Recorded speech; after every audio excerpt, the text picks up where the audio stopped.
नमस्कार, जय जगन्नाथ। आज हम आप लोग को उड़ीसा एक छोटा सा राज्य है, जो राज्य में करीब 4.5 करोड़ लोग विभिन्न भाषा और जाति के लोग बसवास करते हैं। वहाँ पे वो राज्य में जहाँ पुरी करके एक ज़िला है, आप लोग को विदित होगा, जो सारा संसार प्रसिद्ध है, जहाँ जगन्नाथ वास करते हैं। जगन्नाथ वहाँ पे स्वयं विराजमान होते हैं। उसको जगतरनाथ जगन्नाथ मंदिर करके कहलाते हैं।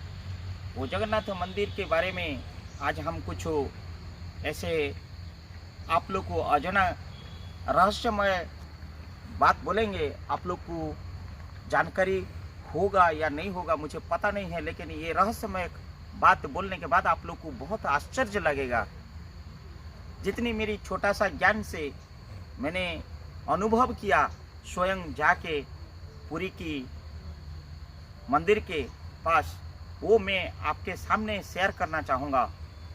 और आप लोग को बहुत आनंद लगेगा, खुशी लगेगा और जानकारी मिलेगा, और दूसरों को भी जानकारी आप दिला पाएंगे।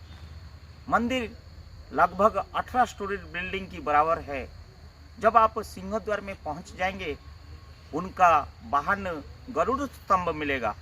वो गरुड़ स्तंभ से जैसे आप सिंह द्वार का अंदर में घुसेंगे, वहीं से ही शुरू हो जाता है रहस्य। वहाँ पे आपको देखेंगे कि समुद्र का आवाज़ जो साउंड होता है वहाँ तक सुनाई देता है। सिंह द्वार का अंदर तक सुनाई देगा। सिंह द्वार से जब मंदिर के द्वार तक जाएंगे, स्वतंत्र सुनाई देता है, स्वतंत्र सुनाई देता है। परंतु जैसे आप मंदिर के अंदर में घुसेंगे, समुद्र का आवाज बिल्कुल आपको सुनाई नहीं पड़ेगा। कुछ आवाज ही नहीं आएगा, कुछ पता ही नहीं चलेगा। और संध्या काल में उसको ज़्यादातर आप अनुभव कर सकते हैं, क्योंकि मैं संध्या काल में जब था, मुझे इतनी अनुभव हुई। मैं आप लोग को ये मेरा जो अनुभूति को साझा कर रहा हूँ, शेयर कर रहा हूँ। जब दूसरी बात अब मैंने देखा कि जब आप मंदिर के बाहर में आएंगे, मंदिर का कोई भी सुबह हो या शाम हो या दोपहर हो, मंदिर का कोई छाया नहीं होती है। वो एक रहस्यमय है, बिल्कुल छाया नहीं है। चाहे उत्तर दक्षिण पूर्व पश्चिम किसी भी तरह एक भी छाया आपको, शैडो ऑफ द टेम्पल आपको दिखाई नहीं पड़ेगा। जब आप सुदर्शन चक्र को देखेंगे, वो सुदर्शन चक्र किसी धातु में बनी हुई है, वो आज तक किसी को पता नहीं है। लगभग 20 फीट ऊंचा वो सुदर्शन चक्र, और जिसकी वजन करीब टन से भी ज़्यादा है। लेकिन आप जब उसको देखेंगे किसी दिशा में, पूर्व पश्चिम उत्तर दक्षिण किसी दिशा से देखिए, सुदर्शन चक्र आपको ही तरह देखते रहेगा। एक रहस्यमय है। इतना बड़ा मंदिर के ऊपर में अनेक पक्षियां यहाँ वहाँ घूमते हैं, लेकिन मंदिर के ऊपर में ना बैठेंगे, ना मंदिर के ऊपर में उड़ेंगे, या ना कोई प्लेन आज तक उड़ा है, ना कभी उड़ेगा। वो एक रहस्यमय है, एक जानकारी है, सबसे बड़ा जानकारी है, जो महत्वपूर्ण जानकारी है। आप देखेंगे लक्ष्मी माँ का मंदिर की जस्ट बाजू में एक सूर्य देवता की मंदिर है, और वो दीवाल के ऊपर में सूर्य को देख के आपका मनोकामना के लिए जब पैसा ऐसे लगाएंगे, वो शर्ट से चुंबक तरह पैसा लग जाएगा। अगर आपका मनोकामना पूरा नहीं है, तो आप सूर्य को देख के साखी रख के जब लगाएंगे, वो दीवाल में वो चुंबक का तरह आपका पैसा नहीं लग के जमीन में गिर पड़ेगा।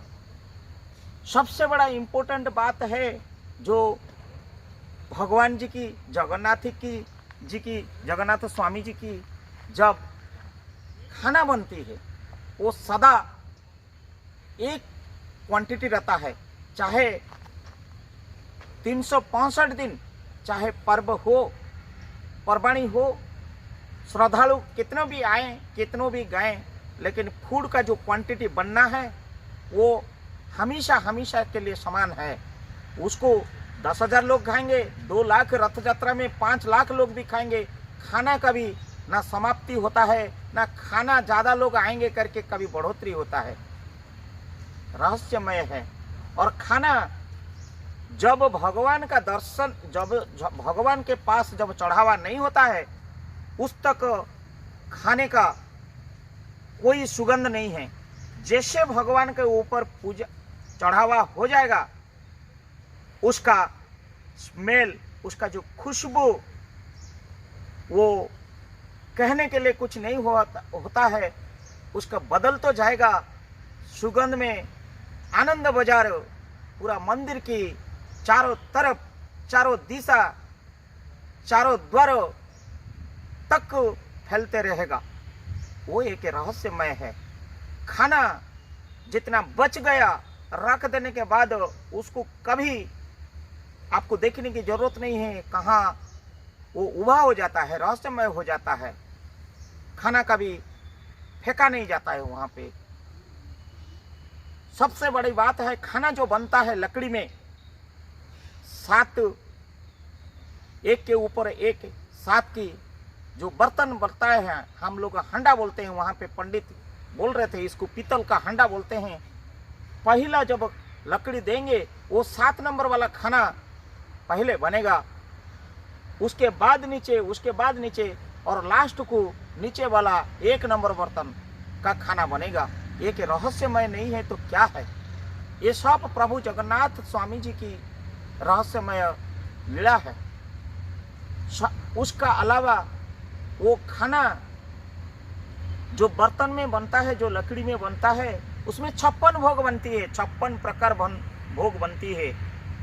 टंक तोरानी आनंद बाजार में महाप्रभु महाप्रसाद की जो आनंद, जो खुशबू लगता है कि आप लोग स्वयं जाके वो अनुभूति करिए। मैं इसी माध्यम से बोलूँगा कि आप लोग स्वयं जाइए, उनका शरणागत होइए और देखिए।